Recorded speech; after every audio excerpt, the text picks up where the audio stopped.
এমন একটি শহরের কথা মানুষ শুধু কল্পনাই করতে পারে কিংবা সায়েন্স ফিকশনে দেখা যায়। তেমনই স্বপ্নের মতো শহর গড়ার উদ্যোগ নিয়েছে সৌদি আরব। বিস্ময়কর এই শহরে মানুষের জীবনযাত্রার মান হবে অত্যাধুনিক। শহরটির থাকবে নিজস্ব চাঁদ, যা থেকে ইচ্ছা অনুযায়ী আলো নামিয়ে আনা যাবে। থাকবে নিজস্ব মেঘ, প্রয়োজনে সেখান থেকে বৃষ্টি ঝরবে। এক প্রতিবেদন অনুযায়ী জর্ডান ও মিশরের সীমান্তে শহরটির জন্য স্থান নির্ধারণ করা হয়েছে। এই শহরের নাম দেওয়া হয়েছে নিয়ম। শহরের পরিষেবা দেবে রোবট, বাতাসে চলবে গাড়ি, রাস্তায় পাওয়া যাবে উড়ন্ত ট্যাক্সি। শহরটিকে সারা বিশ্বের জন্য রোবোটিক্সের কেন্দ্র হিসেবে গড়ে তোলা হবে। শহরটির আয়তন লন্ডনের প্রায় 17 গুণ বড়। এটি তৈরিতে প্রাথমিকভাবে $500 বিলিয়ন বাজেট ধরা হয়েছে। শহরটির চেয়ারম্যান হবেন সৌদি আরবের ক্রাউন প্রিন্স মুহাম্মদ বিন সালমান।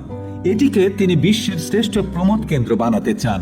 2025 সালের মধ্যেই এই শহরে মানুষ বসবাস করা শুরু করবে।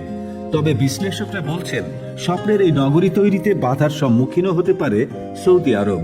উড়ন্ত গাড়ি, কৃত্রিম চাঁদ ও মেঘ সহ যেসব প্রযুক্তির কথা বলা হচ্ছে, মানুষের জন্য সেগুলো সম্পূর্ণ নতুন অভিজ্ঞতা। সেক্ষেত্রে এগুলো কতটা নিরাপদ হবে সেটা চিন্তার বিষয়। তাছাড়া পশ্চিমা বিশ্বের শীর্ষ প্রযুক্তি প্রতিষ্ঠানগুলোকে কাজে লাগানোর ক্ষেত্রেও তৈরি হতে পারে বিড়ম্বনা। এখন সময়ই বলে দেবে আগামীর বাস্তবতা। দর্শক, আজ এ পর্যন্তই। ভিডিও ভালো লাগলে লাইক দিয়ে সঙ্গে থাকার অনুরোধ রইল।